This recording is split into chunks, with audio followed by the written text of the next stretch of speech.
इलाके को हम यहीं से हम उसको देख सकते हैं। तो बहुत सुंदर जगह है।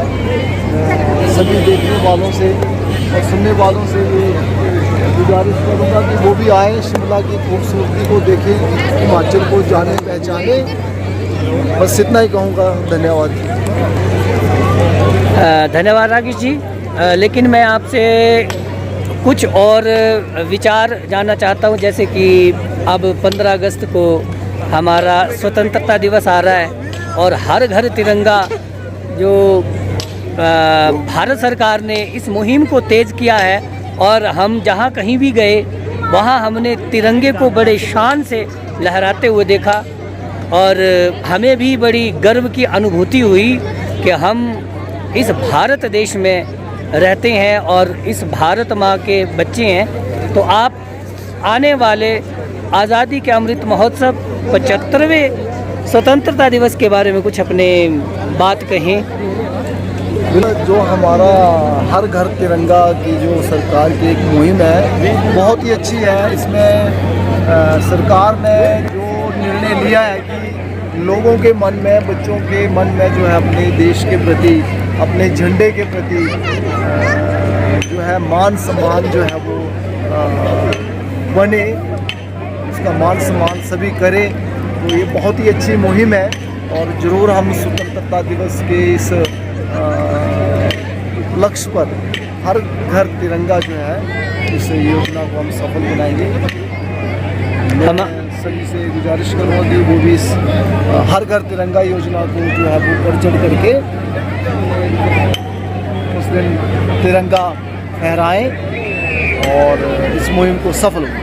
राकेश जी, अब इसी विषय में हमारे साथ वीरेंद्र शास्त्री जी जुड़ चुके हैं और मैं आज़ादी के 75वें महोत्सव पर इनके विचार जानना चाहता हूं। जी सर, मैं आपको ये बताना चाहता हूं कि कम से कम हमारे देश पर अंग्रेज़ों ने जो राज किया था, तो जब हमारा भारत देश जो है वो स्वतंत्र हुआ, तो आज उस स्वतंत्र की जो मतलब झलकियाँ हैं, स्वतंत्रता की जो झलकियाँ हैं वो हमारे सामने हैं। जितने भी यहाँ पर पर्यटक हैं बड़े स्वच्छंद रूप से यहाँ पर जो टहल रहे हैं, तो यही है स्वतंत्रता, इसी का नाम स्वतंत्रता। तो जो हर घर तिरंगा जो हमारी भारत सरकार ने ये मुहिम चलाई है, तो आज बड़ा ही सौभाग्य का दिन है कि 15 अगस्त जो आने वाला है 15 अगस्त। दोस्तों नमस्कार, शाम के 6 बजे हैं और हम रिज मैदान में खड़े हैं जो हमारे पहाड़ों का दिल और हमारे शिमला की राजधानी भी है।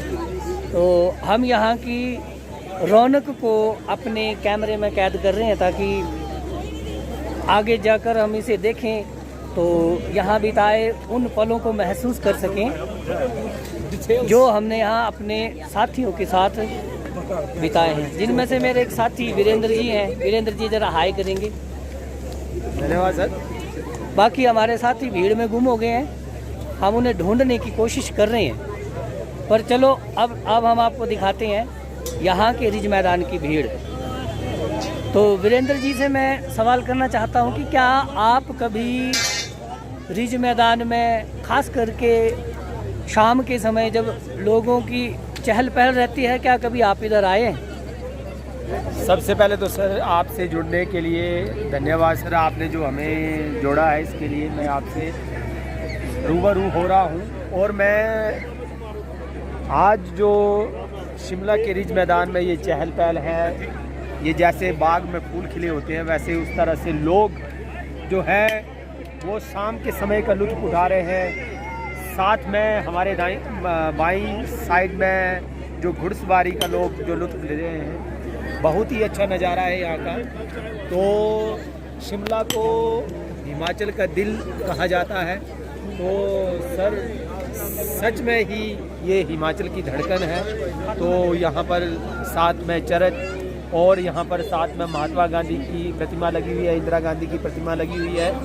और इससे कुछ दूर चल करके जहाँ से अभी वापस आ रहे हैं, तो यहाँ से ऊपर कम से कम 3 किलोमीटर की दूरी पर हनुमान जी का मंदिर है और उसको जाखू स्थान से जाना जाता है। और वहाँ की एक जो लोकप्रियता है वो बहुत ही लोगों में काफ़ी गुणवत्ता जो है वो हासिल करती है। और हम भी वहाँ पर जाके आए तो वहाँ पर जो प्रतिमा लगी है 108 की प्रतिमा लगी हुई है, तो बहुत ही सुंदर नज़ारा है वहाँ का। सच में वहाँ जा कर के हमारे जो दिल है वो बहुत ही मतलब सुहावनी हो गया है। तो हमारे साथ हमारे साथी राकेश शास्त्री जी जुड़ चुके हैं, तो हम ये चाहते हैं कि हम आज यहाँ पर जो अपना एक मुकाम हासिल करने के लिए यहाँ विधानसभा सत्र में अपनी जो एक निर्णायक तौर पर जो हैं अपने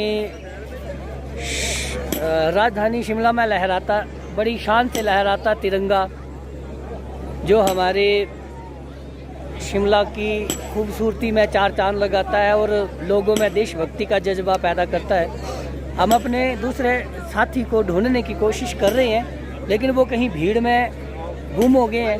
तो मैं चलते चलते इसी सफ़र को आगे लेके चलते हुए हमारे सामने हमारी तत्कालीन प्रधानमंत्री श्रीमती इंदिरा गांधी जी की प्रतिमा लगी है, और ये वही प्रतिमा है और ये उन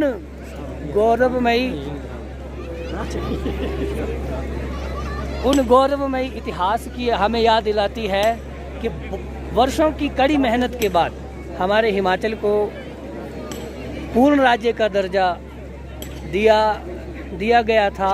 और ये तत्कालीन श्रीमती इंदिरा गांधी तत्कालीन प्रधानमंत्री थी। मैं वीरेंद्र जी से इस बारे में कुछ जानना चाहता हूँ। सर आपने सही कहा, जब से प्रथम महिला प्रधानमंत्री के रूप में श्रीमती इंदिरा गांधी जी ने जो हम प्रधानमंत्री के रूप में जो भार संभाला था, तो उन्होंने शिमला को भी तो चार चांद लगा दिए हैं, हमारे पूरे हिमाचल को। तो हिमाचल की राजधानी शिमला के जो यहाँ पर जो पर्यटक दूर दूर से यहाँ पर आते हैं, तो बड़े ही यहाँ से कई यादें संजो करके यहाँ से ले जाते हैं। तो नंद कुमार शास्त्री जी ने जो उनका वर्णन किया, साथ में यहाँ पर चर्च भी है, कई मतलब अन्य धर्म के लोग भी यहाँ पर आते हैं और कई प्रकार की मन्नतें यहाँ से मांग के जाते हैं। तो सच में ही शिमला राजधानी जो है वो एक बड़ी अपनी शान संजोए रखी हुई है।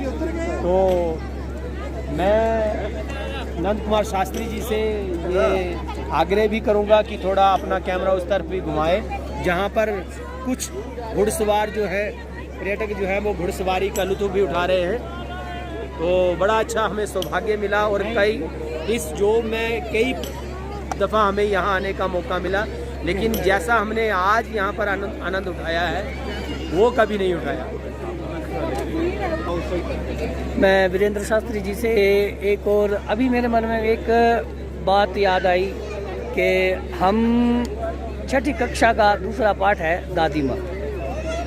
मैं सर से जानना चाहता हूँ कि अगर उन्होंने पढ़ाया हो तो यहाँ की हमारे शिमला की ही एक बड़ी प्रसिद्ध लेखिका श्रीमती रिज मैदान की महानता के बारे में बहुत चर्चा परिचर्चा की है। बिल्कुल वो शाम का समय था और हमने भी उस पाठ को पढ़ाया है और उस पाठ में कहीं हर एक बात को आज मैंने आकर महसूस किया है। तो मैं हमारे दूसरे साथी श्री राकेश जी जुड़ चुके हैं, तो मैं उनसे जानना चाहता हूँ कि क्या वो कृष्णा सोबती जी के पढ़ाए उस पाठ को अगर उन्हें याद हो और उन्होंने कभी पढ़ाया हो तो उसके बारे में अगर उस विषय में कुछ कहें तो मैं उनका बड़ा धन्यवादी रहूँगा। अगर वैसे तो ये उच्च विद्यालय में पढ़ाते थे और जिन शिक्षकों ने माध्यमिक विद्यालय में पढ़ाया है वो तो इस विषय में अच्छे से जानते हैं। पर चलो अगर नहीं अच्छी तरह से पढ़ा और पढ़ाया नहीं, चलो धन्यवाद राकेश। तो मैं आपसे शिमला के इस रिज मैदान के बारे में आपके विचार और जो ये चहल पहल हमें दिख रही है इस विषय में अगर आप अपने विचार हमारे साथ साझा करना चाहो तो बहुत बहुत धन्यवाद। राकेश जी। हमारी हिमाचल प्रदेश की राजधानी का जो अरीज मैदान है बड़ा ही खूबसूरत है।